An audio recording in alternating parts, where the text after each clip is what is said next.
Si j'avais pas une phobie, qu'est-ce que je ferais? Beaucoup de choses. Non, je suis pas triste, j'ai mal à la tête. Merci Watermelon Kid.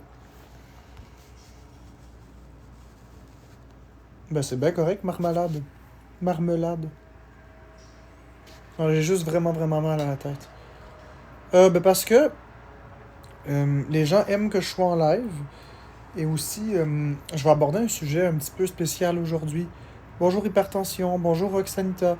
Je vais aborder un sujet spécial aujourd'hui. Je vais aborder un sujet que je suis expert dans le domaine.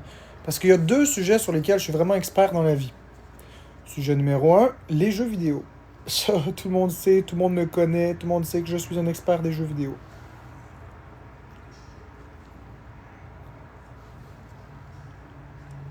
Mais il y a un deuxième domaine où je suis extrêmement expert. Ben, Johnny B. Good. Merci Breaking News pour le vote pour moi. Johnny B. Good. Ça tombe bien, c'est de l'eau bouillante que je bois.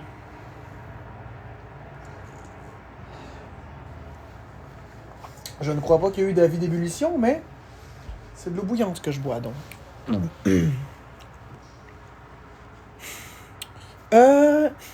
Je vais parler de l'anxiété et surtout des crises de panique.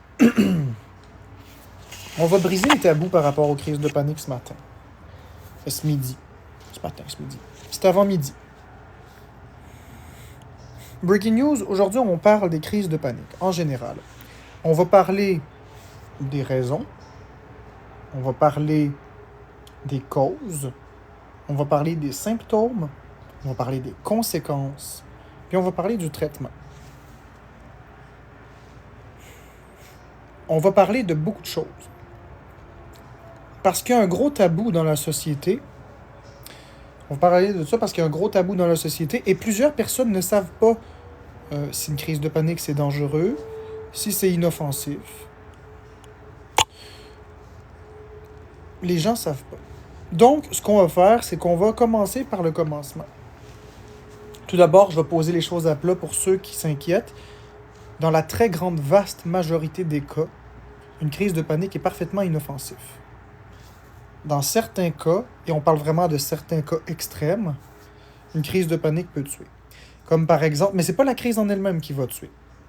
Par exemple, quelqu'un qui a des graves problèmes cardiaques, s'il fait une crise de panique, ça pourrait faire en sorte que ça surcharge son cœur soit trop stimulé et le cœur pourrait lâcher.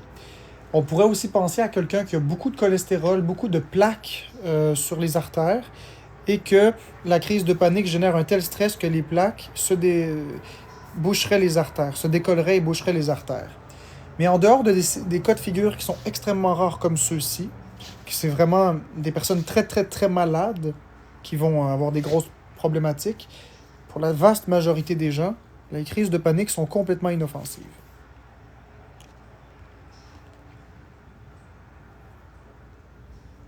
Donc, c'est impossible de mourir d'une crise de panique pour les personnes en santé, pour les personnes qui sont normales. Maintenant qu'on a posé les bases,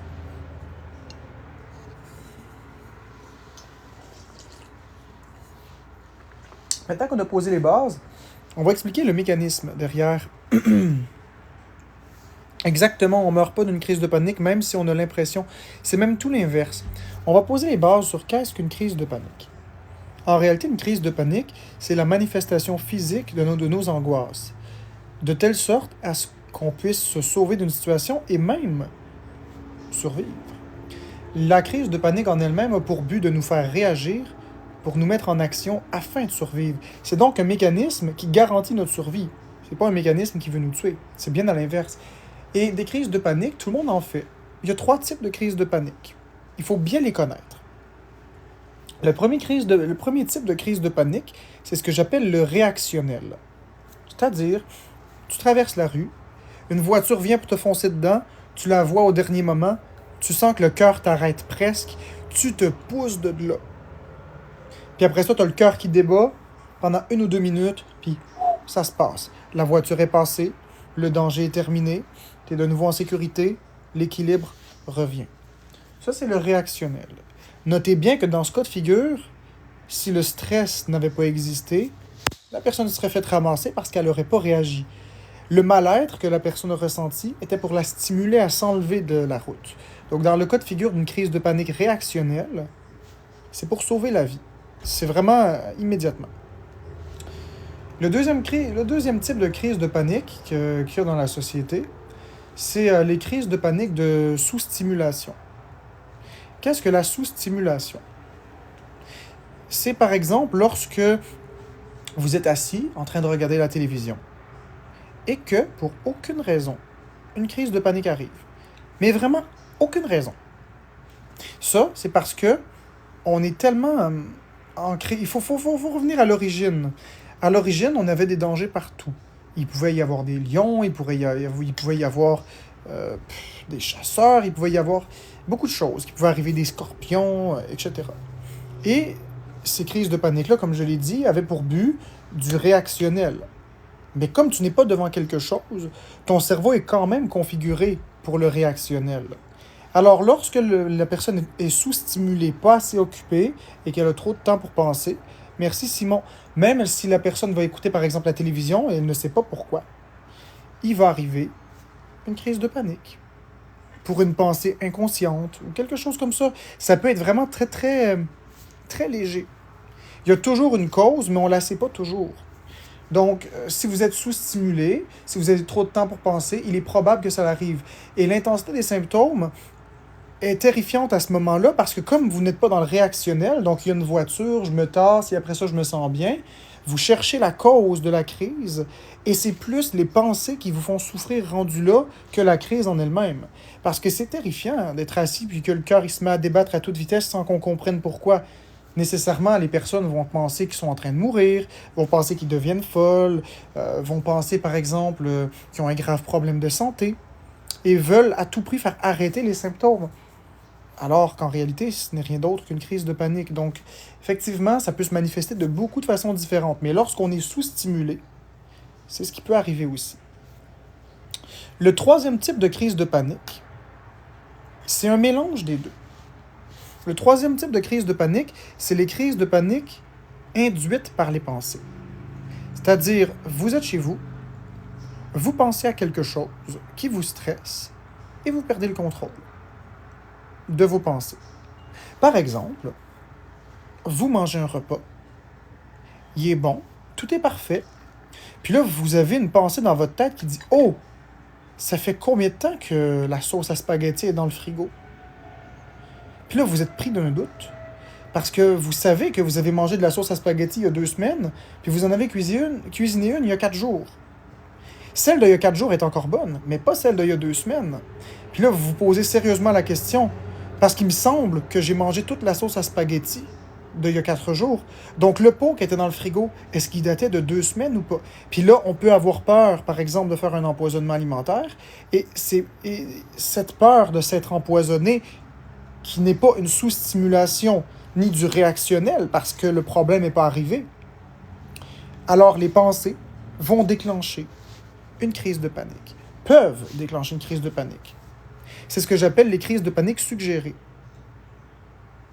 Les crises de panique qui sont induites. Et la majorité des crises de panique sont des crises de panique induites. La majorité des crises de panique qui viennent vraiment du fait qu'elles sont induites. Ils sont beaucoup plus impressionnantes, celles qui sont, comme je vous l'ai dit, de sous-stimulation, parce qu'elles arrivent de nulle part, sans qu'on ait conscience.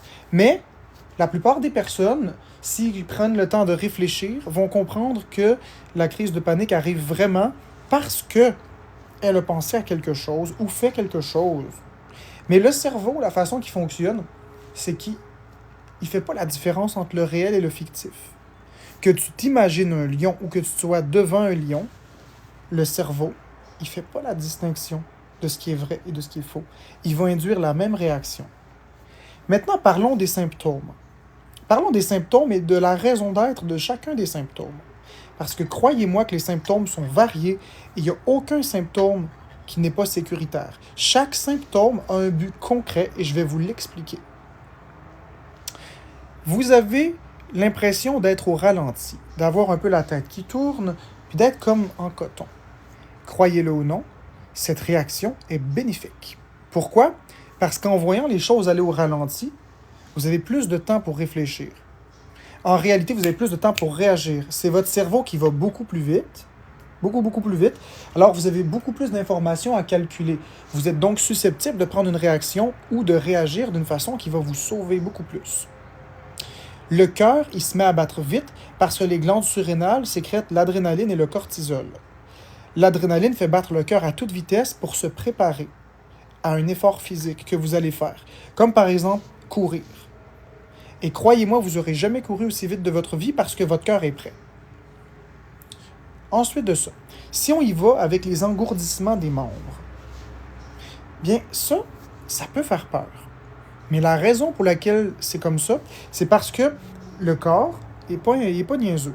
Il va réduire la taille des artères et des veines pour concentrer l'afflux de sang là où c'est nécessaire, c'est-à-dire au cœur, à l'abdomen, mais aussi, puis ça c'est étrange, mais si vous vous coupez une extrémité avec un couteau, ça ne va pas saigner.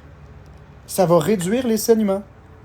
J'aimerais ça, ouais, c'est ça. Ça va réduire les saignements, donc ça vous met en sécurité le temps que vous... je m'excuse, ça vous tire un petit peu hors de danger le temps que vous retourniez à un état plus normal.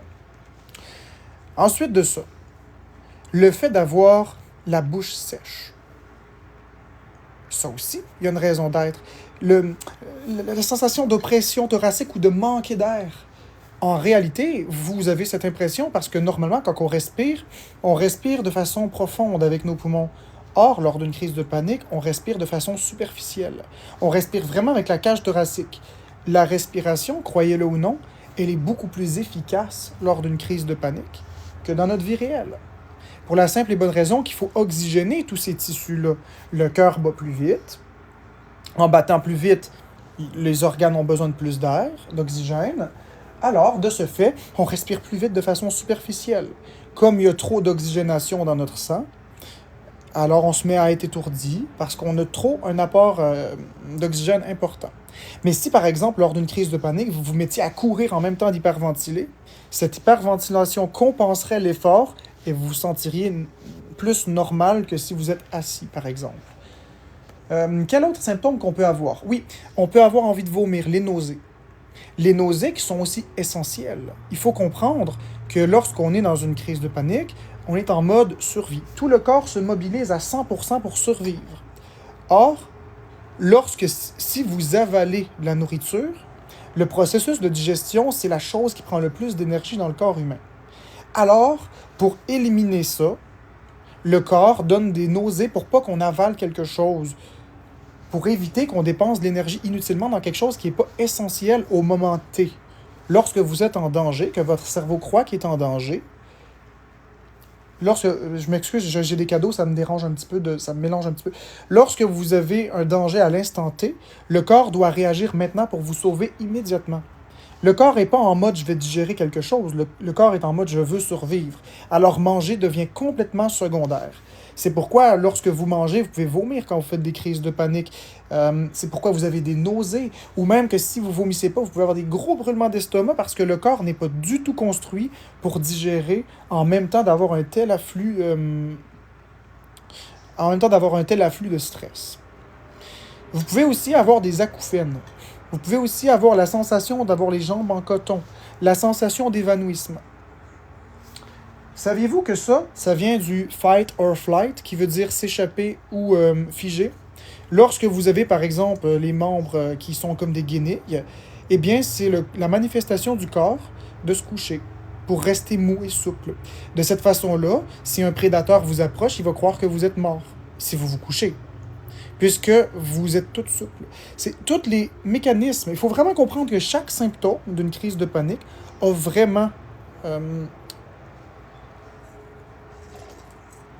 une raison d'être et qui sont tous sécuritaires. Je répète, ils sont tous sécuritaires.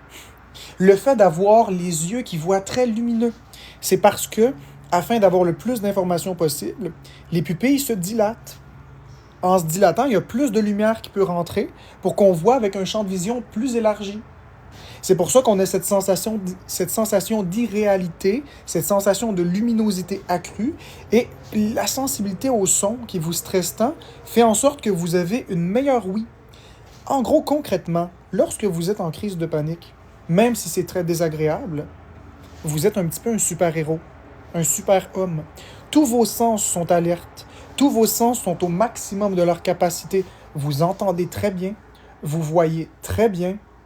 Plus net que vous avez jamais vu. Vous pouvez courir le plus vite que vous avez jamais couru. Vous êtes extrêmement puissant. Vous êtes extrêmement fort musculairement parlant. Comme sur l'adrénaline, exactement elle-ci, parce qu'une crise de panique est d'abord et avant tout une décharge d'adrénaline. Exactement. Cortisol et adrénaline. Tous vos sens sont en alerte. À 100%. Donc, est-ce qu'on peut mourir d'une crise de panique? Non. Je dis, dans certains cas très rares, oui, parce qu'on ne peut pas écarter une personne qui a des graves problèmes cardiaques ou qui a des plaques dans les artères du cœur et que la plaque débarquerait à cause de la surstimulation. Mais en dehors de des cas extrêmement rares de fragilité cardiaque extrême, ou encore, comme je l'ai dit, de certains problèmes de santé vraiment très très précis, non, on ne peut pas mourir d'une crise de panique. C'est tout l'inverse. Donc forcément, l'état d'esprit, même votre pensée, vous pensez de façon négative pour vous sortir d'une situation. Sauf que c'est ça qui est le problème. Les crises de panique sont maintenues par la pensée. Et je vous dirais même, saviez-vous que si vous continuez de paniquer, continuez, ça va stopper. Que vous fassiez quelque chose ou pas. Parce que dans le corps humain, on a le système parasympathique et le système sympathique.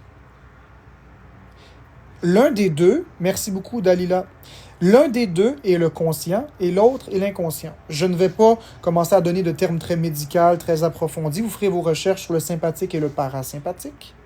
Mais concrètement, mon cœur bat tellement vite en crise que mon cœur saute des bonds. Est-ce que c'est normal? Oui, on appelle ça des palpitations. C'est des extrasystoles, en fait, que tu fais. Donc, oui, c'est normal. Par contre, si tu as un doute pour ta santé, mieux vaut toujours aller voir un médecin, faire un électrocardiogramme ou tout ça. Mais effectivement, qu'on a des grosses émotions, le cœur peut manquer un battement. Tu as l'impression qu'il saute un petit peu. Là. Il fait tout, tout, tout, tout, tout, tout, tout, tout, tout, tout. Il peut battre irrégulièrement. Il peut battre très rapidement. Ou il peut sauter des battements. Toutes ces situations sont, dans la vaste majorité des cas, bénins. Mais si tu as un doute, tu peux toujours aller consulter, il n'y a pas de problème avec ça. Donc, je disais le sympathique, le parasympathique. Donc, lorsque tu respires et que tu expires, ça se fait tout seul. Tu n'as pas besoin d'y penser. OK? Lorsque tu décides de prendre en charge ta respiration, là, tu te rends compte que tu respires, tu te rends compte que tu expires. Là, tu décides. Et c'est incroyable de se rendre compte que lorsque tu prends le contrôle de ta respiration, l'autre système prend un congé. Il ne s'occupe plus de ça. C'est drôle, hein? Si tu décides de respirer et d'expirer par toi-même, le système inconscient va te laisser faire parce que c'est la conscience qui décide. C'est toi qui décides. Maintenant, après, tu vas avoir une impression que c'est désagréable parce que tu forces pour respirer puis expirer comparativement d'habitude. Puis c'est quoi la solution? C'est juste de continuer de faire comme si de rien n'était. Et là, le système conscient va laisser place au système inconscient. Et de nouveau, tu vas respirer en pilote automatique sans que ce soit forçant. Mais c'est un petit peu la même chose en crise de panique. C'est un petit peu la même chose. Le corps essaie de se défendre. Ça, c'est l'inconscient. Le conscient, c'est les pensées qu'on a. Même si on continue, puis on continue, puis on continue de paniquer, le corps va finir par reprendre ses droits. Le cœur ne peut pas battre éternellement à ces vitesses-là. Les glandes surrénales ne peuvent pas sécréter de l'adrénaline et du cortisol. Ils vont finir par s'épuiser. À force de s'épuiser, ils n'en sécréteront plus. Les reins vont finir par éliminer les dernières particules de cortisol et d'adrénaline. Concrètement, une crise de panique normale, ça dure environ une demi-heure. Dans certains cas, ça peut durer quelques heures, mais ça, c'est vraiment des cas vraiment très exceptionnels où la panique est collée dans le tapis. Mais au-delà de ça, le corps s'épuise très heureusement. Et ensuite de ça, on revient au calme. Donc, même si vous ne faites rien, on ne peut pas mourir. Et l'équilibre va revenir quoi qu'il arrive. Je vous le promets, l'équilibre revient toujours. Preuve en est pour toutes les personnes qui ont des crises de panique fréquentes, ça finit par passer, n'est-ce pas? Mais quand on est dedans, c'est horrible, mais c'est horrible. Je suis tout à fait de tout cœur avec vous et tout à fait d'accord. On pense qu'on va mourir, on pense que ça finit pas. On pense que tout est terrible, mais en réalité, en y pensant bien, en se reprojetant et en pensant à nos crises de panique précédentes, ça finit par passer. Ce qui est le plus dur dans les crises de panique, je vous dirais, c'est pas la crise en elle-même. C'est le fait qu'on ne sait pas qu'est-ce que c'est au moment X. Parce que si on savait que ce n'est qu'une crise de panique et que c'est rien d'autre, la crise finirait par s'estomper beaucoup plus rapidement. Parce qu'encore une fois, les pensées qu'on a interfèrent avec notre système nerveux central. C'est vraiment important de comprendre. C'est toute une histoire de nerfs vagues qui est dans le coup. Vous savez que lorsque vous avez des tachycardies, c'est parce que le nerf vague, il se relâche. Le nerf vague, c'est celui ici, là, qui va jusqu'au cœur, il enroule le cœur. Si vous le stimulez, le nerf vague, par exemple en buvant de l'eau froide, ou en étant calme, en respirant profondément, le nerf vague va venir se compresser, et c'est la pédale de frein du cœur. C'est un peu les freins des battements cardiaques rapides. Stimuler le nerf vague ralentit le rythme cardiaque. Dilater le nerf vague va accélérer vos battements cardiaques. C'est comme ça. La preuve, je vais vous donner un exemple, OK? Vous remarquerez. Prenez votre battement cardiaque sur votre cou, puis inspirez. Quand vous allez inspirer, vous allez voir, votre cœur va accélérer. Puis si vous expirez, le cœur va ralentir. C'est ce qu'on appelle de l'arythmie sinusale. Ça, tout le monde en fait.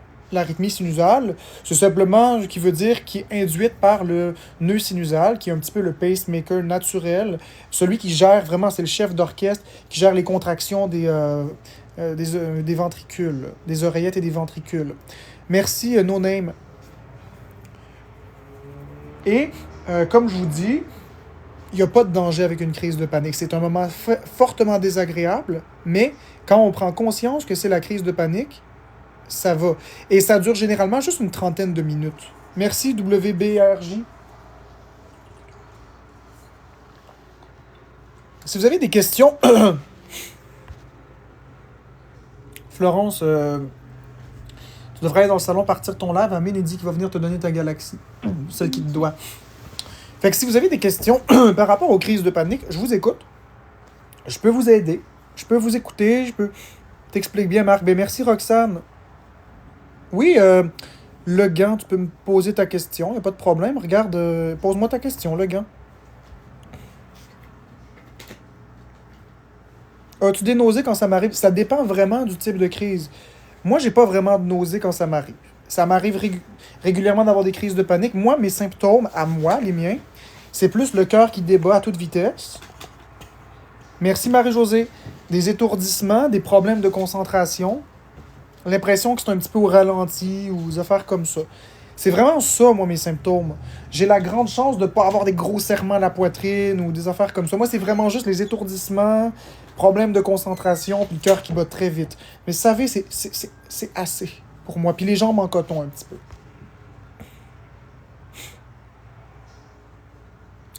Juste, oh, Gabi, je suis anxieuse sévère depuis bientôt 10 ans et tu m'as fait comprendre quelques trucs, merci. Eh bien, écoute, tant mieux, juste au Gabi, si tu as appris quelque chose avec moi. Si tu veux d'autres trucs plus personnalisés, tu peux m'écrire en privé sur Messenger, je vais t'aider. Là.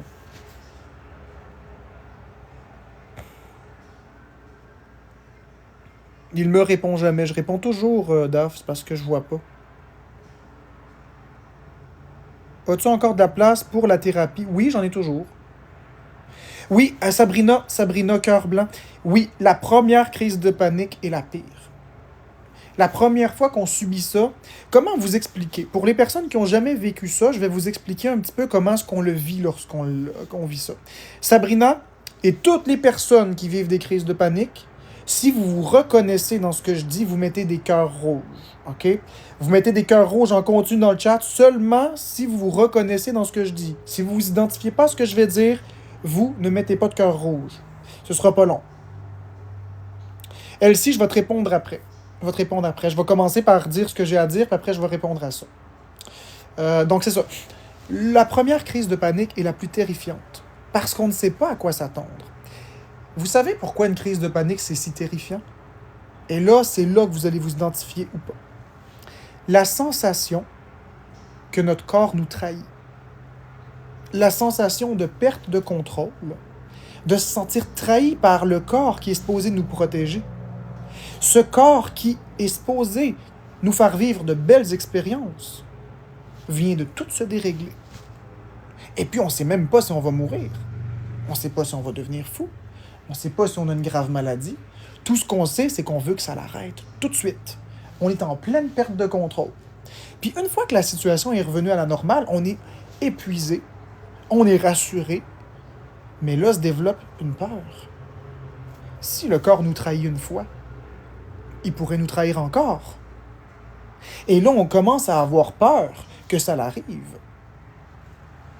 Et là, si on perd confiance envers notre corps, c'est le début de la fin.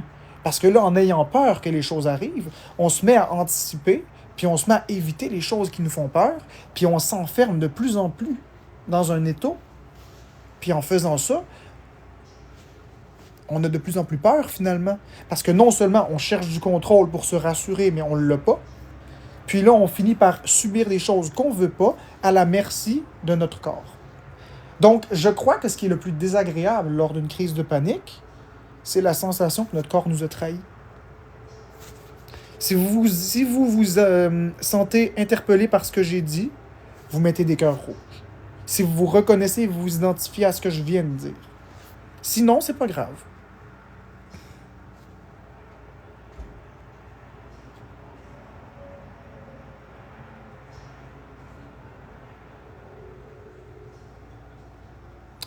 Elsie, tu peux me réépingler ta question, s'il vous plaît, ma belle Elsie?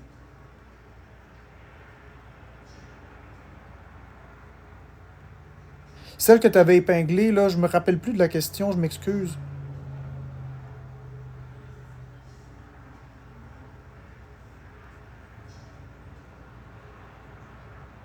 L'agoraphobie s'installe effectivement avec le temps si l'anxiété prend trop de place. Peut finir par s'installer. Dans la moitié des cas de troubles d'attaque panique s'installe l'agoraphobie. Dans la moitié. Des fois, je respire, puis mon chest bouge. C'est-tu normal? Bien sûr, Daphné. Regarde, je vais te montrer. Je vais te montrer pourquoi. Regarde bien. OK? Je m'excuse, je suis rendu extrêmement maigre, mais tu vas quand même comprendre le principe. Regarde. Quand on inspire, le ventre, il se gonfle. Puis quand on expire, le ventre, il se dégonfle. Donc oui, mais ça, ce mouvement de contraction et décontraction, regarde, il est aussi ici. Le cœur est juste ici. Contrairement à la croyance populaire, le cœur n'est pas à gauche, il n'est pas à droite, il n'est pas dans le bras. Le cœur est vraiment ici. Regardez, je vais vous le montrer, il est là, là. Le cœur est au centre ici.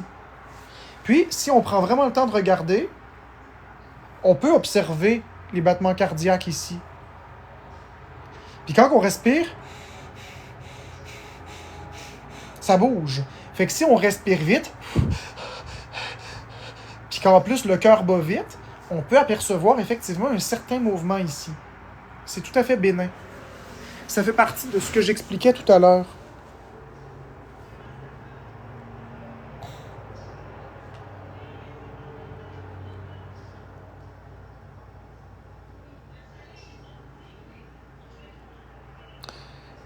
Fait que Elsie, peux-tu me réépingler ta question, s'il vous plaît? C'est quand notre tête et notre corps ne sont pas sur la même longueur d'onde. C'est vrai, exactement.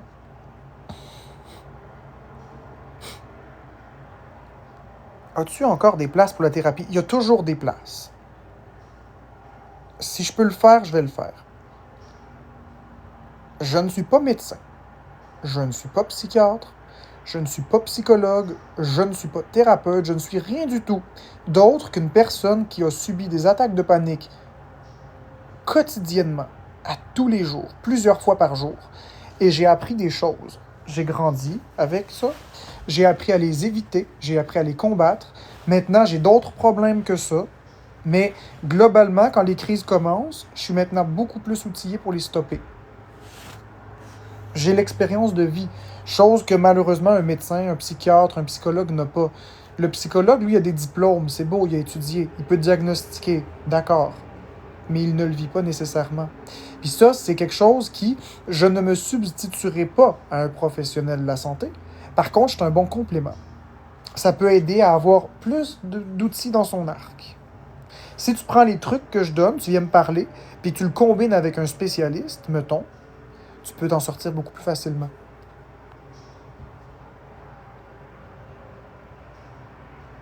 Marc, est-ce que tu penses que les crises arrivent éventuellement? Oui, oui, puis vous remarquerez que les crises de panique et ces problèmes d'anxiété arrivent souvent dans une période de bouleversement dans votre vie, une période de grands changements, une période de deuil, une période où vous êtes un petit peu plus fragile.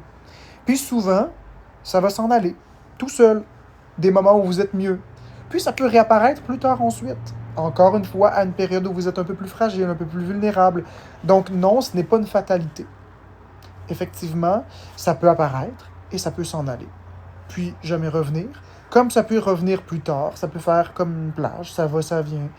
Mais avoir des attaques de panique, ça ne veut pas dire du tout que vous allez en subir à tous les jours pour toujours et que vous êtes condamné. Surtout, ne croyez pas que vous êtes condamné. Vous êtes loin d'être condamné.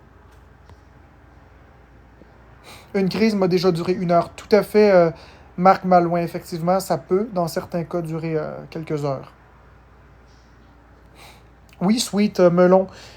L'urticaire aussi peut être un des symptômes, effectivement, dû à la modification de la capillarité des vaisseaux sanguins.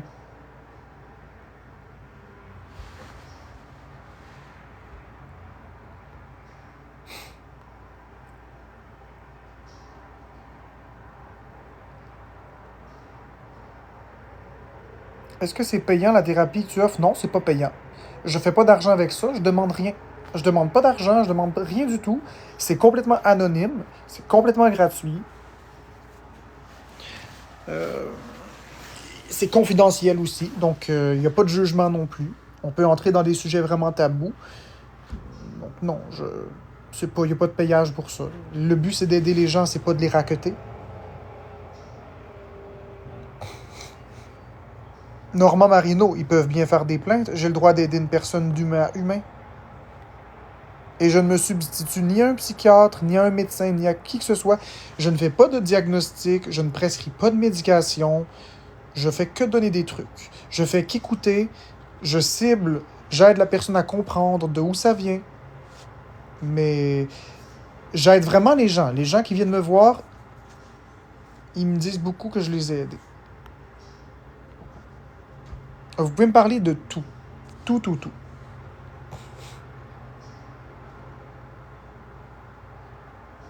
Bah oui, je fais des thérapies. J'ai le droit d'appeler ça une thérapie. C'est ma thérapie. Mais Logan, j'ai pas vu ta question. J'ai une question. Marc, oui, mais je vois pas ta question. Logan, j'ai une question. J'ai une question. Une crise de panique peut déclencher une psychose aussi. Non. Contrairement à la croyance populaire Simon Labelle, une crise de panique ne peut pas déclencher une psychose. C'est impossible. La peur de devenir fou, la peur de devenir fou, la peur de mourir ne sont pas des choses réelles. C'est des phobies, c'est des peurs qui sont dues à un stresseur. Mais une crise de panique ne peut en aucun cas déclencher une psychose. Ça peut déclencher des sensations, des réalités. Ah, il n'y a pas de tirage. Il n'y en a plus. Ça peut déclencher une sensation des réalités, mais ça ne peut pas déclencher une psychose. Ce n'est pas une attaque de panique qui va déclencher une psychose. C'est plutôt un mode de vie, c'est plutôt une drogue, c'est plutôt une maladie mal maîtrisée, c'est une situation de vie extrême. C'est pas une crise de panique qui va déclencher une psychose. La crise de panique n'est pas une maladie, mais plutôt une réaction du corps.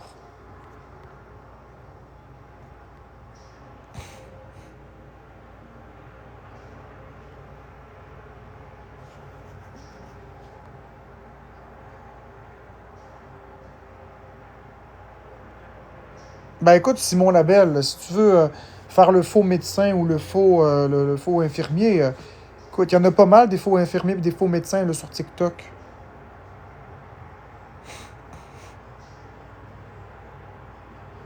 Une thérapie que tu appliques aux autres. Ben Ghostbusters, parce que je suis un cordonnier mal chaussé. J'applique mes connaissances aux autres, mais j'ai plus vraiment de crise de panique, moi, dans ma vie. Ça va. J'ai réussi à vraiment travailler sur moi, mais c'est juste que j'ai des phobies. C'est pas la même chose, une phobie. Là. Une phobie, c'est pas une crise de panique. Moi, je parle des crises de panique. Des crises de panique, je n'en ai pratiquement plus. Mais des phobies, j'en ai. C'est pas la même chose, là. Il faut vraiment, d'accord, Dakota, il faut vraiment nuancer les deux.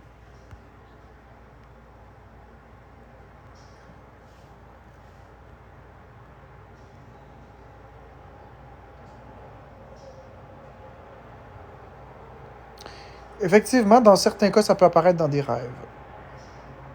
Veux-tu relever mon ministère? Ben, écoute, Simon, si tu veux m'envoyer ça en privé pour le prouver, c'est libre à toi, mais je cherche pas de preuves de personne. Je fais juste dire que généralement, dans la grande majorité des cas, on peut pas faire de psychose suite à une crise de panique, là. Une crise de panique, c'est vraiment un élément qui est ponctuel. C'est pas quelque chose qui déclenche une psychose. Quelles sont les répercussions à long terme sur le corps d'avoir des crises de panique? Ah ah, ça, il y en a beaucoup. Je l'ai bien dit. Si ce n'est pas dangereux et que c'est complètement inoffensif, une crise de panique en soi, de façon répétée et chronique, il peut y avoir des dommages qui s'installent avec le temps. Pas à court terme. Il n'y a pas de danger avec une crise de panique. Mais si, par exemple, pendant plusieurs années, il y a toujours des crises de panique, alors c'est sûr que les glandes surrénales vont finir par s'épuiser. Parce que sécréter du cortisol puis de l'adrénaline, c'est difficile pour les glandes surrénales. Ensuite de ça, il y a l'aspect cardiaque. Le cœur qui bat très très vite, ça use le cœur. Donc c'est sûr qu'il y a un aspect, usure qui s'installe. Donc oui, effectivement, si on ne traite pas le trouble de panique ou le trouble anxieux qui est à l'origine de toutes ces crises-là, si on laisse aller comme ça et que ça va sur des années, des années et des années, ça pourrait finir par endommager certains organes. Mais, encore une fois, on parle vraiment d'un cas où ça continue pendant des années, des années, des années et qu'on ne fait rien du tout. Donc oui, il y a des dommages au corps, ça c'est clair. Qu'est-ce que je peux faire pour gérer les crises de panique, Jade? Mais déjà en partant, la première chose à faire, c'est de respirer. La respiration, ça aide beaucoup, avec la pensée positive. Parce que c'est sûr qu'avec une pensée catastrophe, ça amplifie les crises de panique. Ça, c'est la première étape. Si tu es capable de gérer ta crise de cette façon-là, bingo. Tu te rappelles que tu ne peux pas mourir, tu te rappelles que ça dure seulement 30 minutes, que le corps fait ça pour te protéger, tu respires, puis tu penses à des belles choses. Si ça, c'est suffisant, tant mieux, tu continues ta vie, il n'y a rien de plus à faire. Si ça ne s'arrête pas, à ce moment-là, là, tu peux aller voir un psychologue ou un psychiatre pour avoir des prescriptions d'anxiolytiques avec une thérapie cognitivo-comportementale, où on va comprendre l'origine de tes phobies, de ce qui déclenche les crises, et qu'on va tranquillement les travailler avec de l'exposition graduelle, de sorte à ce que ça devienne normal et que ça ne soit plus un facteur anxiogène. Si la situation est réglée et que ce n'est plus un facteur anxiogène, la crise de panique ne se manifestera plus. Et si ça fonctionne plus du tout, ils peuvent y aller avec des antidépresseurs, ils peuvent y aller avec des antipsychotiques dans certains cas pour gérer vraiment plus l'aspect au niveau de l'échange de la sérotonine dans le cerveau. Parce qu'il faut savoir que c'est l'amygdale dans le cerveau qui s'occupe de la peur. Et c'est l'échange entre les neurotransmetteurs, les synapses, hein, on peut dire ça comme ça, la sérotonine. Alors, il faut un élément de recapture de la sérotonine, par exemple un antidépresseur, et de cette façon-là, ça vient stabiliser au mieux. Donc, il y a plusieurs aspects. T'es pas foutu, là. Il y a vraiment beaucoup, beaucoup, beaucoup d'aspects.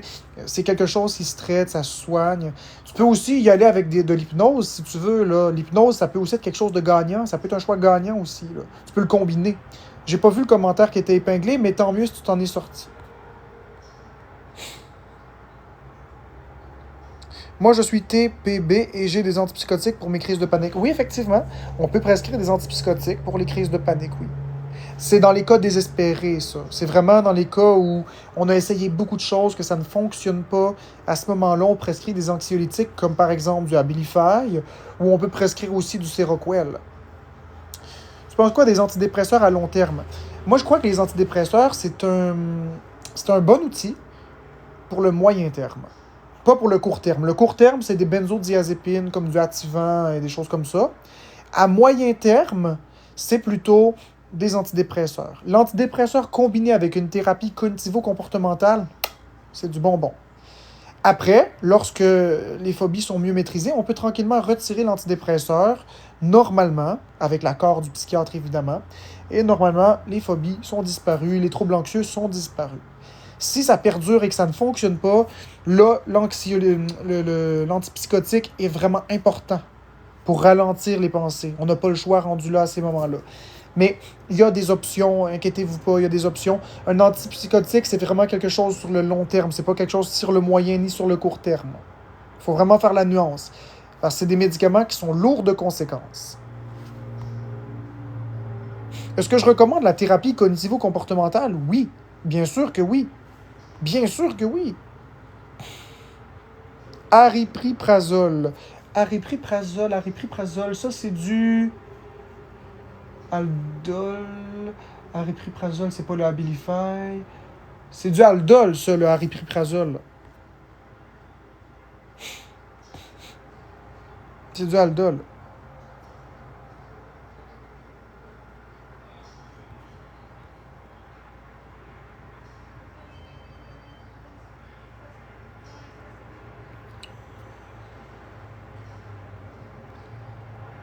Ben, j'ai pas fait aucune recommandation médicale.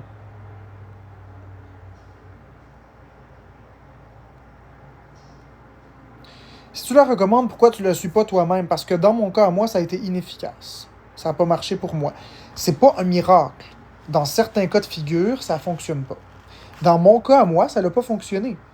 Mais hey, il y en a qui sont allergiques aux arachides, puis vous ne l'êtes pas. Il y en a qui fument un joint, tout se passe bien, un autre déclenche une psychose avec ça.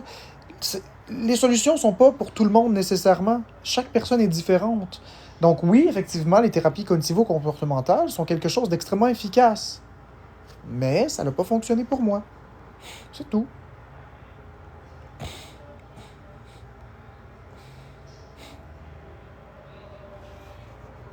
Florence va pas bien du tout. Ouais, elle va très bien, Florence.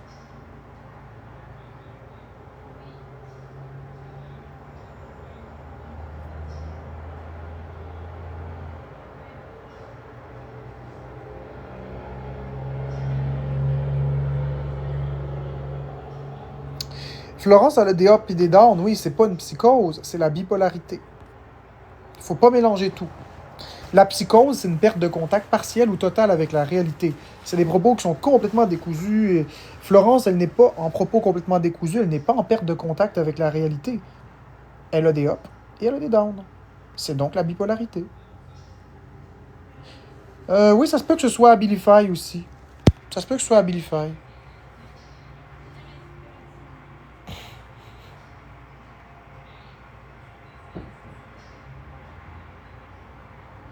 Ça se peut que ce soit l'Abilify aussi, mais il me semble que aripiprazole, il me semble que c'était l'Aldol. Mais ça se peut que je me trompe, là. Ça se peut que je me trompe.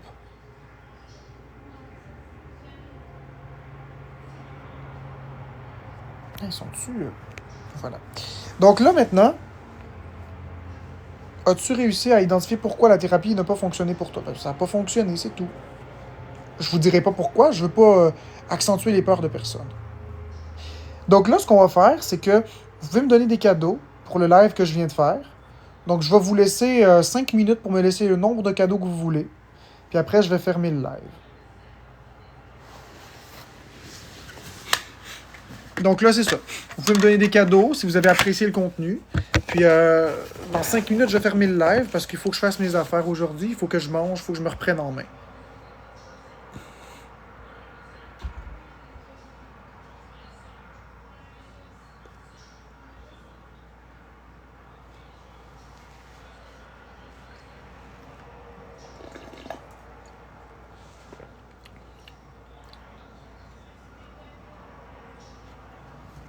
Merci Sophie.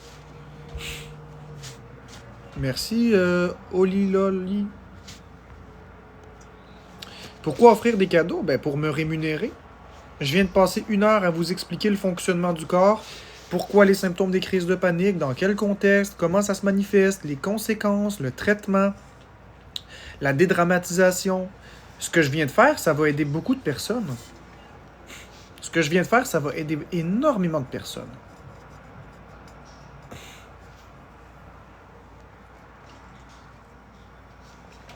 Merci Elsie.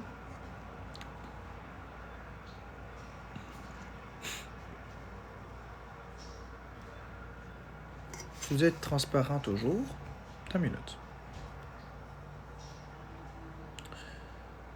Pourrais-tu me dire ce que tu as fait pour t'aider? Ça me tente pas d'embarquer dans ce sujet-là parce que, comme j'ai dit, le live est terminé. Mais effectivement, je suis transparent, puis j'ai pas de problème dans un futur live à te décrire tout ça. Mais ce serait trop long, je repartirais sur une autre discussion qui serait encore 1 heure ou 2, puis ça ne me tente pas du tout. Merci pour le corgi, Xavier.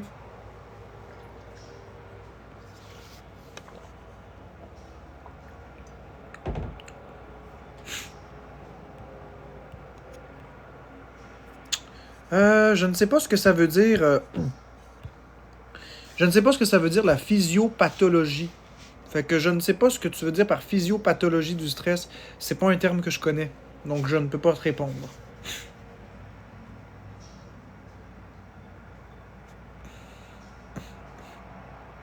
Amine dit que Florence cache un œil au beurre noir.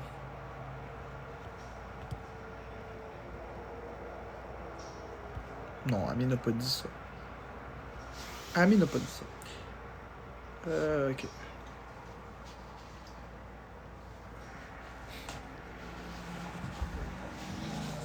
Moi, je sais qu'Amine n'a pas dit ça. C'est quelqu'un qui essaie de faire de la chicane. Je sais qu'Amine n'a pas dit ça. Coucou. Ouais, je sais, Roxanita. Je sais qu'Amine ne dirait pas quelque chose comme ça. Ça n'a aucun sens.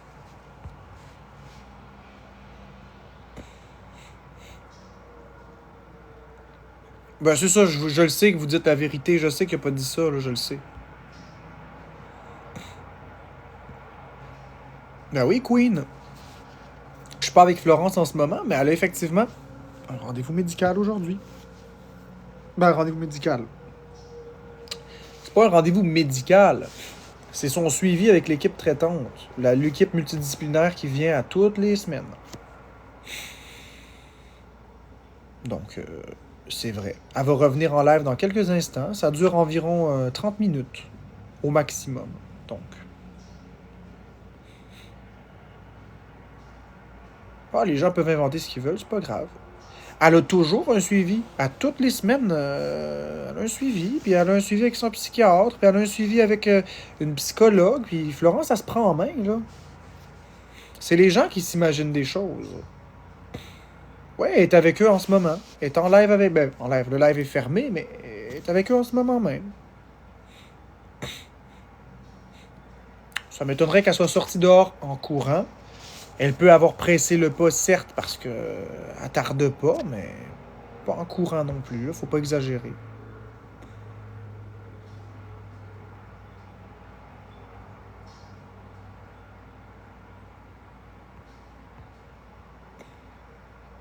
Exactement, ma belle princesse Peach. Les gens, ils disent, les gens, ils disent, les gens, ils parlent, mais ils parlent à travers leur chapeau. Florence, c'est pas un bébé, exactement. Sans manquer de respect, l'image qu'elle projette n'aide pas votre cause. Je suis d'accord, Christine, que l'image que Florence projette sur les réseaux me nuit beaucoup personnellement. Je suis d'accord. Parce que Florence est un petit peu assommée par les médications, elle est une personne un peu plus timide. Effectivement, je suis 100% d'accord. Mais là, la question est pas là. La question est, Florence, elle est comme ça. Est-ce qu'elle a le droit d'être sur les réseaux? Oui. Est-ce qu'elle a le droit d'être naturelle et être elle-même? 100%. Alors, à partir de ce postulat de base-là, qui suis-je? Pour commencer, à y en vouloir pour ça. Je veux dire, à un moment donné, elle est comme ça. Elle a le droit de décider d'être sur les réseaux. Elle a 30 ans, la fille. Elle n'a pas à se modifier pour faire plaisir aux gens, puis faire plaisir à moi. Elle fait qu'est-ce qu'elle veut faire et c'est tout. C'est vraiment là. Donc, il reste encore. Attendez, je vais aller vérifier dans quelques secondes. Il reste pas beaucoup de temps. Fait que si vous voulez donner des cadeaux pour me remercier d'avoir fait ce live-là, pour me rémunérer, il reste 1 minute.